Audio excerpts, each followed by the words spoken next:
নমস্কাৰ মতো দিব বিচাৰিছো ৰাজ্যৰ কেইবাটাও ডাঙৰ গুৰুত্বপূৰ্ণ খবৰ। ৰাজ্যৰ পিএম কিষাণ কৃষকসকলে লাভ কৰিব 2,000 পৰা 12,000 টকা। কোনসকল কৃষকে 20 নম্বৰ ইনষ্টলমেণ্টত লাভ কৰিব 2,000 পৰা 12,000 টকা। কৃষকসকলে কৰিব লাগিব তিনিটাকৈ গুৰুত্বপূৰ্ণ কাম। কিমান তাৰিখে কৃষকৰ বেংক একাউণ্টত সোমাই পৰিব 20 নম্বৰ ইনষ্টলমেণ্টৰ টকা। এই ভিডিঅ'টোৰ মাধ্যমত আপোনালোকে সবিশেষ তথ্য জানিব পাৰিব। আনহাতে যিসকল মহিলাই গোটৰ 10,000 টকা এতিয়া লাভ কৰা নাই তেওঁলোকৰ কাৰণে আজি ৰাজ্যৰ মুখ্যমন্ত্ৰী হিমন্ত বিশ্ব শৰ্মাই কৈলে ডাঙৰ ঘোষণা। কিমান তাৰিখে আপোনালোকৰ বেংক একাউণ্টত সোমাই পৰিব গোটৰ 10,000 টকা।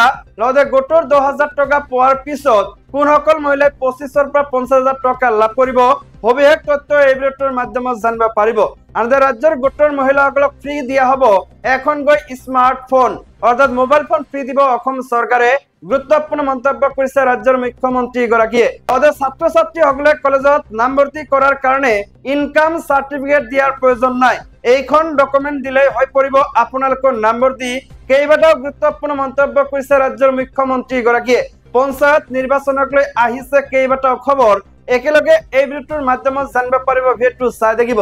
লগতে চেনেলটোত যদি নতুনকৈ আছে তেন্তে চেনেলটো ছাবস্ক্ৰাইব কৰাৰ লগতে ভিডিঅ'টোত এটা লাইক কৰি দিব। তেন্তে আহক বন্ধু বান্ধৱীসকল আজিৰ ভিডিঅ'টো আৰম্ভ কৰোঁ। নমস্কাৰ। ৰাজ্যৰ প্ৰথমটো ডাঙৰ গুৰুত্বপূৰ্ণ খবৰ আহিছে পিএম কিষাণ কৃষকসকলৰ কাৰণে। দেশৰ লাখ লাখ কৃষকৰ কাৰণে আহিছে এটা ভাল খবৰ। কৃষকৰ একাউণ্টত শীঘ্ৰেই সোমাই পৰিব ধন। চৰকাৰে ধন বিতৰণৰ বাবে সাজু কৰিছে তালিকা। এই মাহতে কৰি লওক এইকেইটা গুৰুত্বপূৰ্ণ কাম, অন্যথা বঞ্চিত হ'ব ধন লাভৰ পৰা। যোগ্য হিতাধিকাৰীৰ পৰিৱৰ্তে অযোগ্য হিতাধিকাৰীয়ে ঘূৰাই দিব লাগিব ধন। জুন মাহৰ প্ৰথম সপ্তাহতে সোমাব পাৰে পিএম কিষাণৰ 20 নম্বৰ কিস্তিৰ 2,000 টকা। আজিয়ে পিএম কিষাণৰ ৱেবছাইটত কৃষকে কৰক ই-KYC। ই-KYC সম্পন্ন নোহোৱা কৃষকৰ একাউণ্টত নোসোমাব এইসমূহ ধন। পিএম কিষাণ কৃষকে 20তম কিস্তিৰ টকা লাভ কৰিবলৈ হ'লে প্ৰথমে কৰিব লাগিব ই-KYC, দ্বিতীয়তে কৰিব লাগিব বেংকৰ লগত আধাৰ কাৰ্ডৰ লিংক, তৃতীয়তে কৰিব লাগিব আপোনালোকৰ যিটো মাটিৰ ডকুমেণ্ট আছে সেইটো জমা দিব লাগিব কৃষি বিষয়াৰ কাৰ্যালয়ত। এই তিনিটা কাম কৰিলে আপোনালোকৰ বেংক একাউণ্টত সোমাই পৰিব 2,000 টকা। লগতে যিসকল কৃষকে পূৰ্বতে কেইবাটাও ইনষ্টলমেণ্টৰ টকা অৰ্থাৎ 5টা নাইবা 6টা ইনষ্টলমেণ্টৰ টকা লাভ কৰা নাই, অৰ্থাৎ তেওঁলোকৰ বেংক একাউণ্টত একেলগে সোমাই পৰিব ধন। এই তিনিটা কাম কৰিলে 5-6টা ইনষ্টলমেণ্টৰ টকা অৰ্থাৎ 2,000 পৰা 12,000 টকালৈকে আপোনাৰ বেংক একাউণ্টত সোমাই পৰিব পাৰে। পৰৱৰ্তী খবৰটো হৈছে লাখপতি বাইদেউ ধন বিতৰণৰ বাবে চৰকাৰে পাতিব 3খন সভা। সভাত উপস্থিত থাকিলে জুন মাহৰ ভিতৰত লাখ লাখ মহিলাই লাভ কৰিব 10,000 টকা।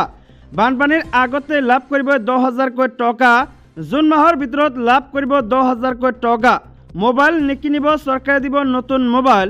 স্বামীৰ ব্যৱসায়ত খৰচ কৰক, গাহৰি পালন কৰক। ব্যৱসায়ত উন্নতি হ'লেই লাভ কৰিব 25,000 পৰা 50,000 টকা।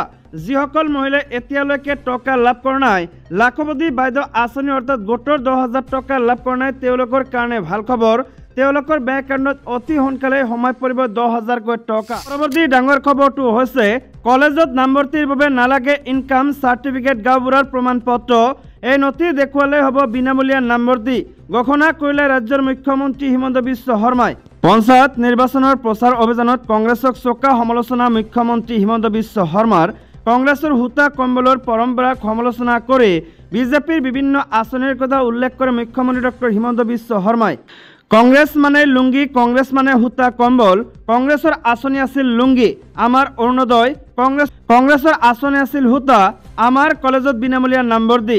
কংগ্ৰেছৰ আঁচনি আছিল আঁঠুৱা, আমাৰ মহিলা উদ্যমিতা। কংগ্ৰেছৰ আঁচনি আছিল কম্বল, আমাৰ নিযুত মইনা। ডিগবৈ ধেমাজিত পঞ্চায়ত নিৰ্বাচনৰ প্ৰচাৰৰ সময়ত এই মন্তব্য মুখ্যমন্ত্ৰী হিমন্ত বিশ্ব শৰ্মাৰ। মুখ্যমন্ত্ৰীয়ে কয় যে অৰুণোদয় আঁচনি দিয়াৰ বাবে কংগ্ৰেছে মোক গালি পাৰি থাকে।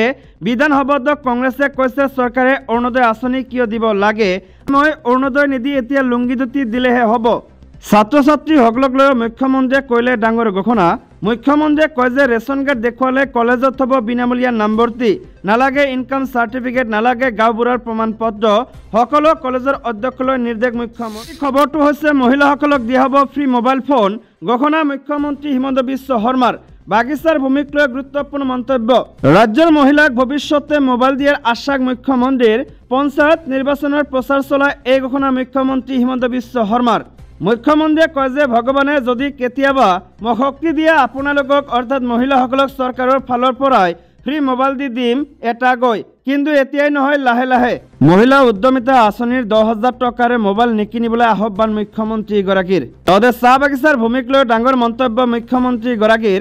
বাগিচাৰ লাইনৰ মাটিৰ অধিকাৰো যাতে বাগিচাৰ মানুহে পাব পাৰে, বাগিচাৰ মানুহ যাতে ঘৰৰ মালিক হ'ব পাৰে সেই ব্যৱস্থা কৰিবলৈ গৈ আছো বুলি কয় মুখ্যমন্ত্ৰী হিমন্ত বিশ্ব শৰ্মা। লগতে পৰৱৰ্তী ডাঙৰ খবৰটো হৈছে হিন্দুৰ মাজত প্ৰচলিত জাতিগত ব্যৱধান আঁতৰোৱাৰ পক্ষকতা মোহন ভাগৱতৰ।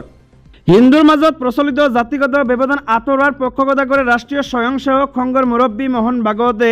তেওঁ কয় যে এক মন্দিৰ এক কুঁৱা এক শ্মশান নীতি গ্ৰহণ কৰি সকলো শ্ৰেণীৰ মাজত সমন্বয় আৰু সমতা অনাৰ আহ্বান জনায়। এয়া আমাৰ ধৰ্ম, এয়া আমাৰ সংস্কৃতি বুলি কয় RSSৰ মুৰব্বীগৰাকীয়ে।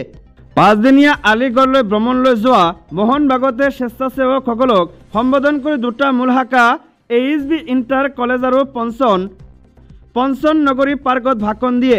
ভাষণ প্ৰসংগত তেওঁ সকলো শ্ৰেণীৰ লোককে সমান সন্মান দিব লাগিব বুলি উল্লেখ কৰে।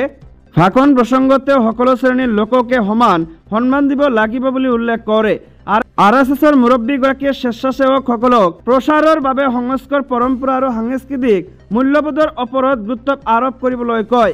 তেওঁ সদৰি কৰি কয় যে আমি এনে এখন সমাজ গঢ়ি তুলিব লাগিব যিয়ে কেৱল ক্ষমতাশালী নহয়, সমাজৰ সকলো শ্ৰেণীক লগত লৈ যাব।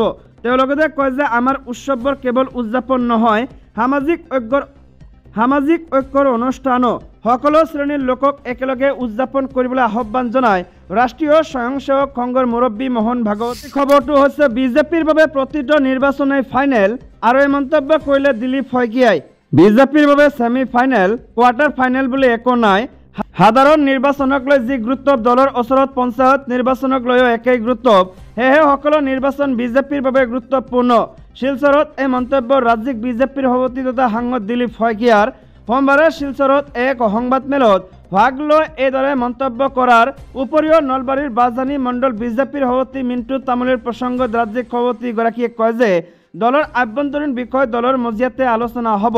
দলত বহু কিবা কিবি হয়, আগন্তুক দিনতো হ'ব। যি হ'ব সংবাদ মাধ্যমে এনেও গম পাব, ইয়াত সংবাদ মাধ্যমৰ একো কাম নাই। ইফালে বিজেপিৰ দাদা ব্ৰিগেডৰ বাহিৰে কাৰো কথা নচলে বুলি সাংসদ গৌৰৱ গগৈয়ে কৰা মন্তব্যক উভতি ধৰি বিজেপিৰ সভাপতিৰ কথা কংগ্ৰেছৰ কাৰ কথা চলে আগতে গৌৰৱ গগৈ সন্মুখলৈ আনিব লাগে। ৱাকাফ সংশোধনী আইনক লৈ দিলীপ শইকীয়াৰ মন্তব্য। দেশৰ সামান্য সংখ্যক মুছলমান লোকে ৱাকাফৰ সুবিধা পাইছিল, সংশোধনীৰ ফলত সকলো মুছলমানৰ বাবে ভাল হ'ল। কংগ্ৰেছে মুছলমানসকলক ভুলকৈ বুজাই উচতনি দি আন্দোলন কৰাই আছে। দিলীপ শইকীয়াৰ মতে ভাৰতৰ মুছলমানসকল পাকিস্তানৰ মুছলমানতকৈ নিৰাপদ আৰু সুৰক্ষিত। আনহাতে পঞ্চায়তৰ নিৰ্বাচনত বিজেপিয়ে বৰাক উপত্যকা সহ সমগ্ৰ ৰাজ্যতে ভাল ফলাফল কৰিব বুলি আশাবাদী ৰাজ্যিক সভাপতিগৰাকী।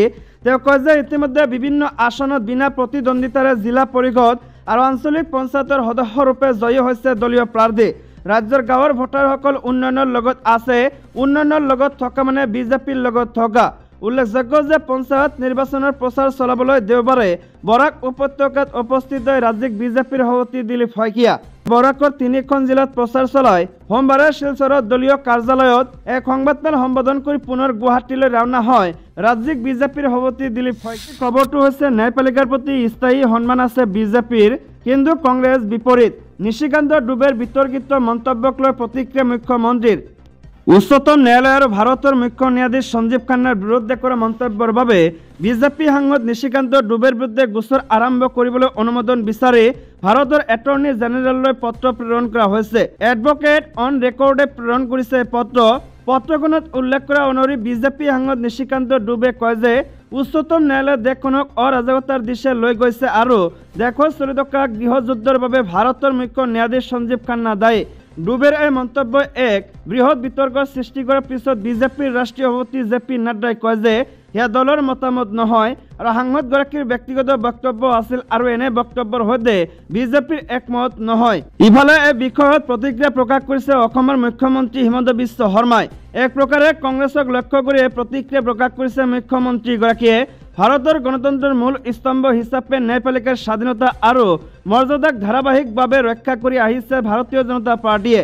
শেহতীয়াকৈ বিজেপিৰ সভাপতি জে.পি. নাড্ডাই এই স্থিতিক আৰু দৃঢ় কৰি কয় যে নিশিকান্ত দুবে উচ্চতম ন্যায়ালয়ৰ সন্দৰ্ভত কৰা মন্তব্য দলৰ মন্তব্য নহয়, তেওঁৰ মন্তব্যৰ এই দলটোক আঁতৰাই ৰখা হৈছে। মুখ্যমন্ত্ৰী শৰ্মাই সামাজিক মাধ্যম এক্স হেণ্ডেলত দাবী কৰে যে এইবোৰ ব্যক্তিগত মতামত আৰু দলৰ স্থিতি নহয় বুলি স্পষ্ট কৰি নাড্ডাই ন্যায়িক প্ৰতিষ্ঠানৰ প্ৰতি থকা বিজেপিৰ গভীৰ শ্ৰদ্ধা পুনৰ স্পষ্ট কৰি দিছে বুলি কয় মুখ্যমন্ত্ৰীগৰাকীয়ে। মুখ্যমন্ত্ৰী শৰ্মাই কয় যে বিজেপিৰ নীতিগত স্থিতি বজাই ৰাখিলেও ন্যায়পালিকাৰ সৈতে কংগ্ৰেছ দলৰ ঐতিহাসিক পাৰস্পৰিক কাৰ্যকলাপ পৰীক্ষা কৰাটো প্ৰাসংগিক। কংগ্ৰেছে একাধিকবাৰ ন্যায়পালিকাৰ সন্মানীয় সদস্যসকলক ৰাজহুৱাভাৱে সমালোচনা কৰিছে বুলি কয় মুখ্যমন্ত্ৰীগৰাকীয়ে।